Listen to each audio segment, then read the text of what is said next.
Nestled deep within the heart of the Verdant Valley, surrounded by towering evergreens and rolling hills, lay the tranquil town of Lynx Grove.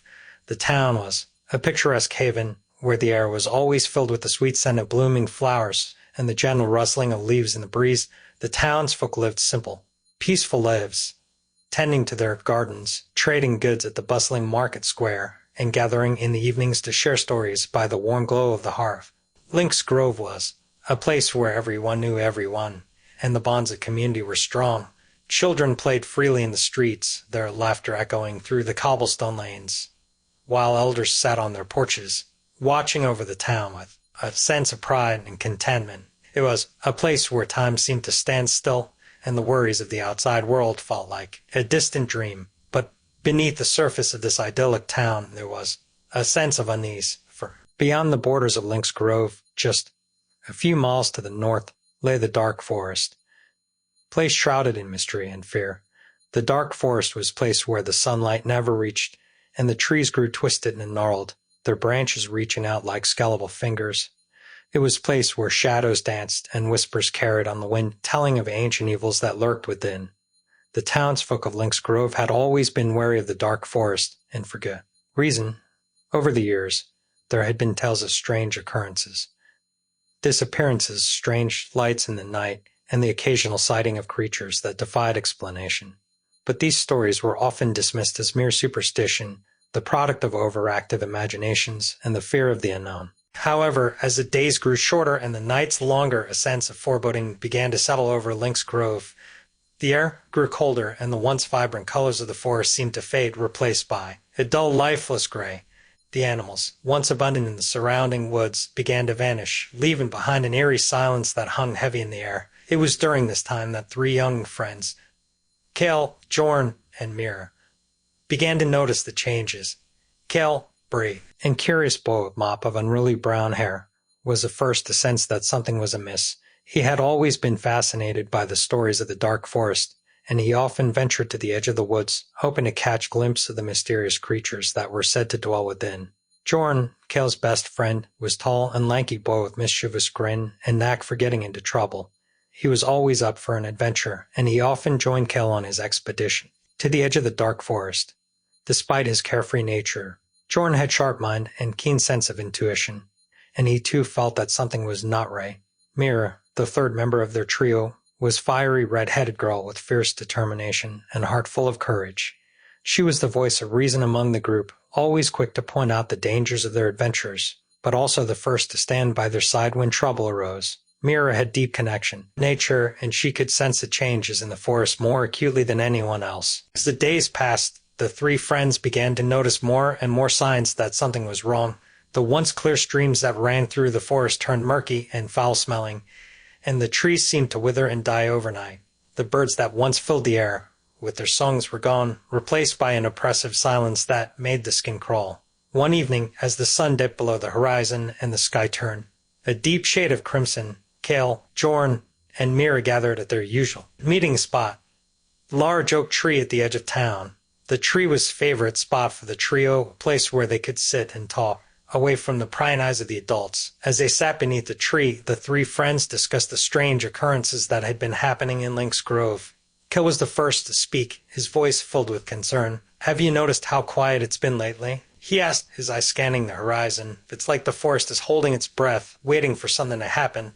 Jorn nodded, his usual grin replaced by a look of unease. "Yeah, and what about the streams? They've never been this bad before. It's like something's poisoning the water." Mira, who had been silent up until now, spoke up, her voice steady but filled with worry. "It's not just the water," she said. "The trees are dying too. I've never seen anything like it. It's like the forest is sick." The three friends fell silent, each lost in their own thoughts. They knew that something was wrong, but they had no idea what it could be. The dark forest had always been a place of mystery and danger. But this was different. This was something more. As the night deepened and the stars began to twinkle in the sky, the three friends made a pact. They would find out what was causing the changes in the forest, and they would do whatever it took to protect their home. Little did they know, their journey would take them deep into the heart of the dark forest, where they would face dangers beyond their wildest imaginations and come face to face with an ancient evil that threatened to destroy everything they held dear. The next morning, Cale, Jorn, and Mira set out on their journey to uncover the source of the strange occurrences in the forest. They packed their bags with supplies, food, water, and few basic tools, and set off towards the edge of the dark forest. The sun was just beginning to rise, casting golden glow over the landscape, but the beauty of the morning did little to ease the tension that hung in the air. As they approached the border of the dark forest, the trio could feel the change in the atmosphere. The air grew colder, and the once vibrant colors of the forest faded into shades of gray and black. The trees here were twisted and gnarled, their branches reaching out like skeletal fingers, and the ground was covered in the glare of dead leaves and moss. Kil led the way, his eyes scanning the surroundings for any signs of danger. Jorn followed close behind, his hand resting on the hilt of a small dagger he had brought along for protection. Mira brought up the rear, her senses on high alert as she listened for any unusual sounds. As they ventured deeper into the forest, the trio began to notice more signs of decay. The trees were covered in strange, black fungus that seemed to pulse with life of its own, and the ground was littered with the bones of animals that had died under mysterious circumstances. The air was thick with the stench of rot, and the only sound was the occasional rustle of leaves in the wind.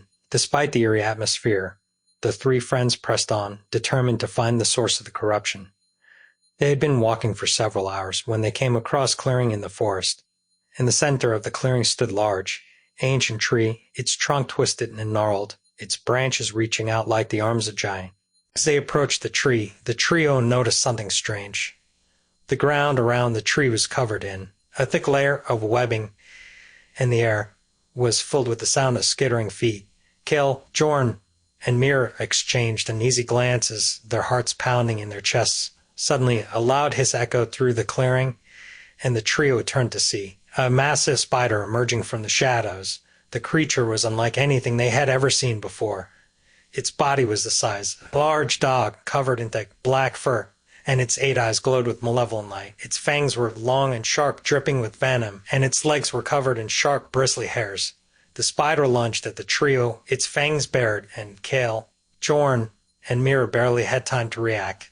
Kil drew his sword, gift from his father, and swung it at the creature, but the spider was quick, dodging the blow with ease. Jorn threw a rock at the spider, hitting it square in the face, but the creature barely flinched. Mira, realizing that they were outmatched, grabbed a stick from the ground and lit it on fire using flint she had brought along. She waved the flaming stick at the spider, and the creature recoiled, hissing in anger. The trio took advantage of the spider's momentary distraction and made run for it, sprinting through the forest as fast as their legs could carry them. They ran for what felt like hours, their hearts pounding in their chests until finally emerged from the dark forest and collapsed on the ground, gasping for breath. They were safe.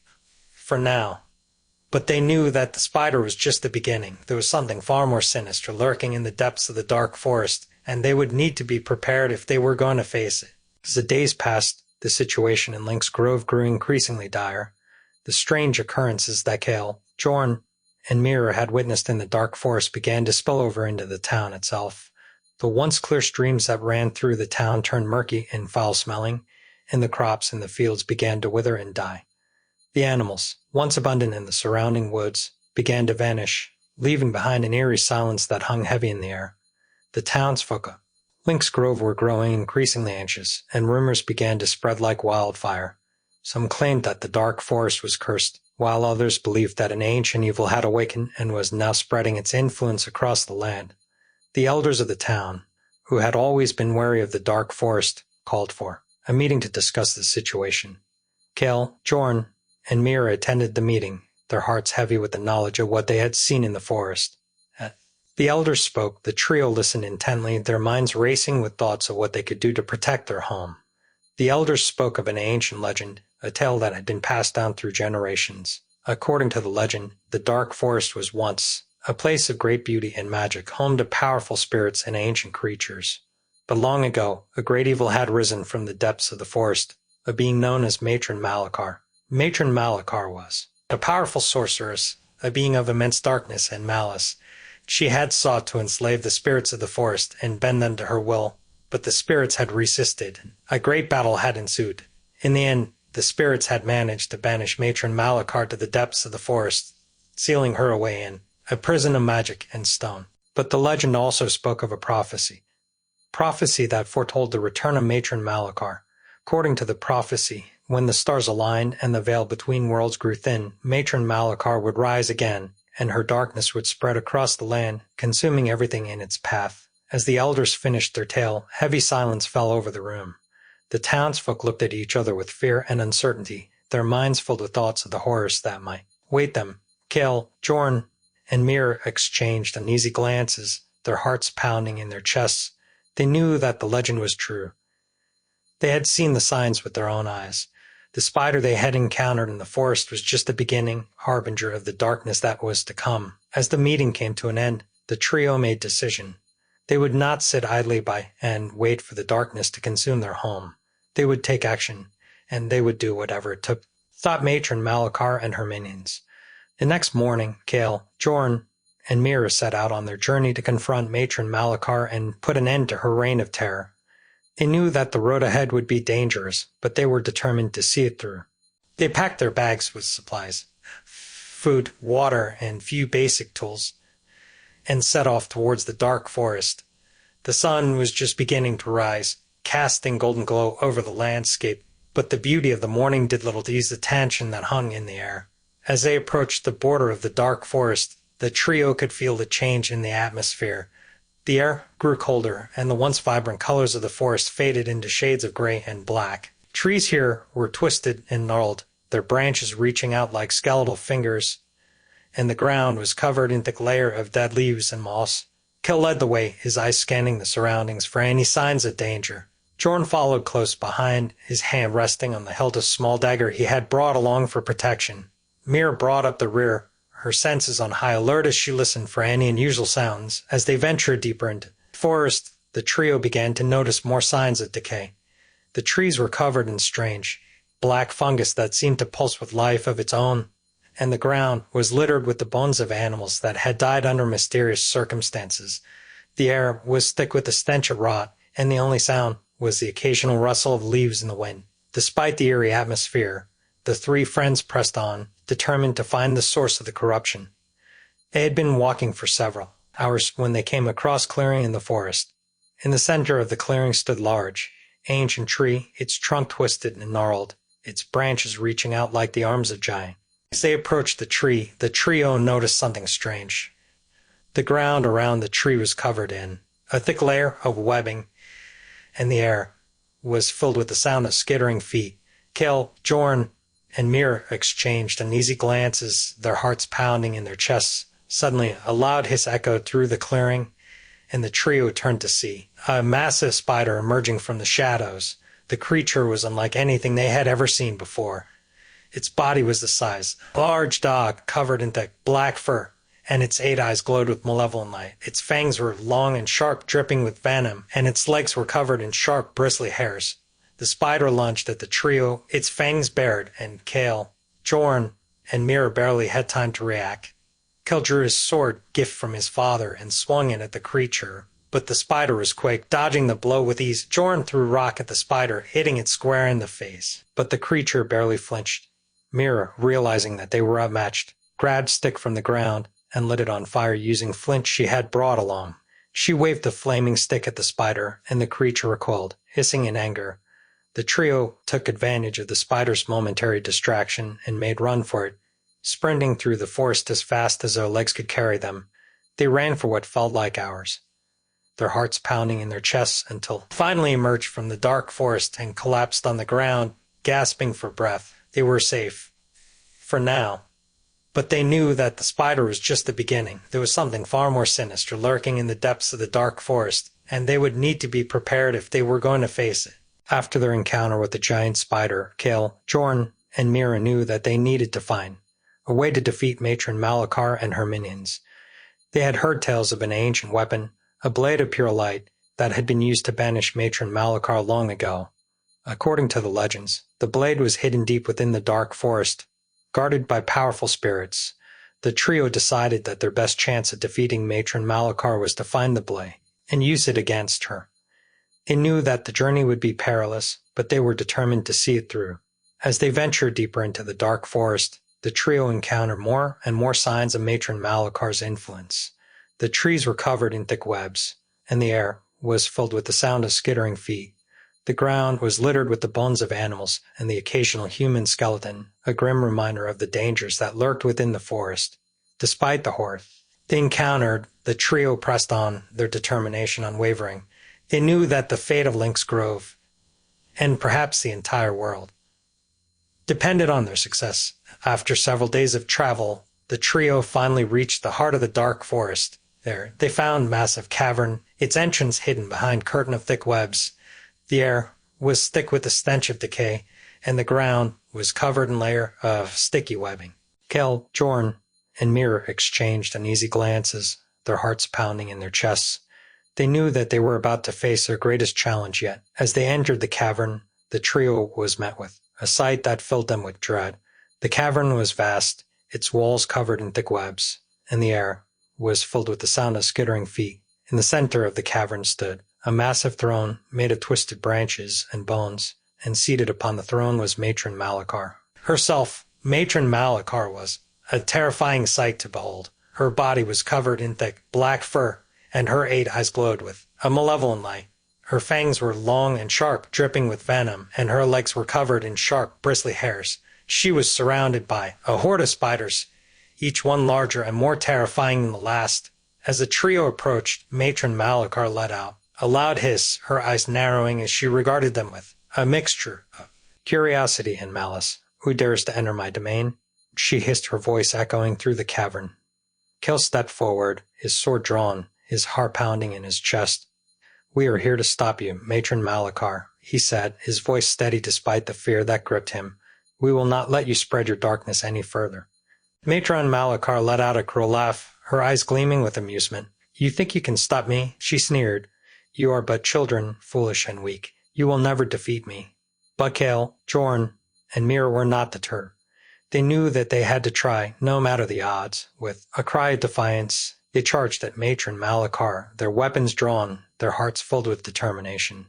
The battle that followed was fierce and brutal. Matron Malachar's spiders swarmed around the trio, their fangs bared, their eyes glowing with malice.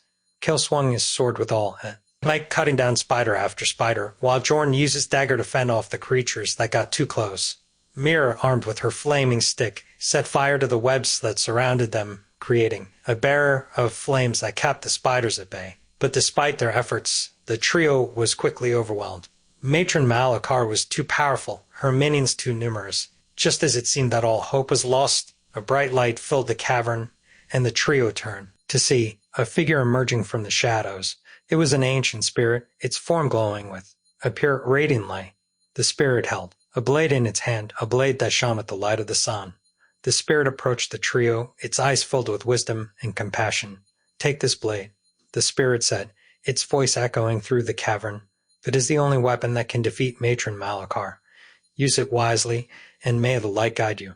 Kel took the blade, his heart filled with gratitude and determination. He turned to face Matron Malachar, the blade glowing in his hand. With a cry of defiance, he charged at the Spider Queen, the blade cutting through the darkness like a beacon of hope. The battle that followed was intense and grueling. Matron Malachar fought with all her might, her fangs bared, her eyes filled with rage. But Kel, armed with the blade of light, was able to hold his own.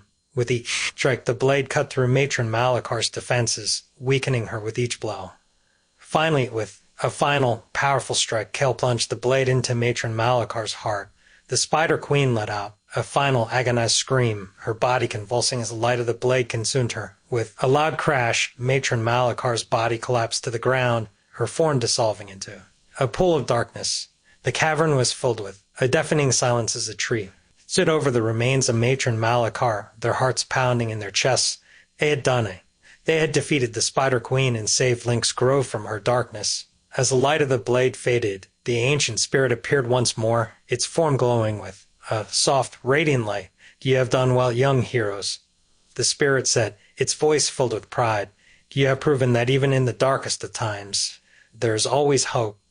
Go now, and may the light guide you on your journey home." With those words, the spirit faded away, leaving the trio alone in the cavern. They knew that their journey was far from over, but they also knew that they had taken the first step towards a brighter future. As they made their way out of the dark forest, the trio felt a sense of relief and accomplishment. They had faced their greatest fears and emerged victorious. They had saved their home from the darkness, and they had proven that even in the face of overwhelming odds, there was always hope. As they emerged from the forest and made their way back to Lynx Grove, the trio was greeted by the townsfolk who had gathered to welcome them home. The air was filled with cheers and applause, and the trio felt a sense of pride and joy that they had never known before. They knew that their journey was far from over, but they also knew that they had taken the first step towards a brighter future. Together, they had faced the darkness and emerged victorious, and they knew that as long as they stood together, there was nothing they could not overcome. In the days that followed, Lynx Grove began to heal. The streams that had once been murky and foul-smelling began to clear, and the crops in the fields began to grow once more. The animals returned to the forest, their songs filling the air with a sense of life and vitality. The townsfolk of Lynx Grove celebrated the return of peace and prosperity, and the trio of heroes, Kale, Jorn, and Mira, were hailed as saviors. They were given place of honor in the town, and their names were spoken with reverence and gratitude. But despite the celebrations, the trio knew that their journey was far from over.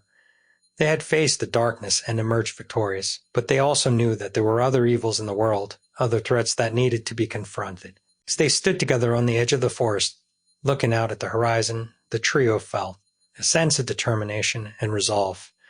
They knew that their journey was just beginning, and they were ready to face whatever challenges lay ahead. Together, they had faced the darkness and emerged victorious, and they knew that as long as they stood together, there was nothing they could not overcome. The future was uncertain, but they were ready to face it, armed with the light of hope and the strength of their friendship. And so, as the sun rose over Lynx Grove, casting a golden glow over the landscape, the trio set out on their next adventure, ready to face whatever challenges lay ahead. They knew that the road would be long and difficult, but they also knew that as long as they stood together, there was nothing they could not overcome. The story of Kale, Jorn, and Mira was far from over, but one thing was certain. They would face the future together with courage, determination, and the light of hope guiding their way.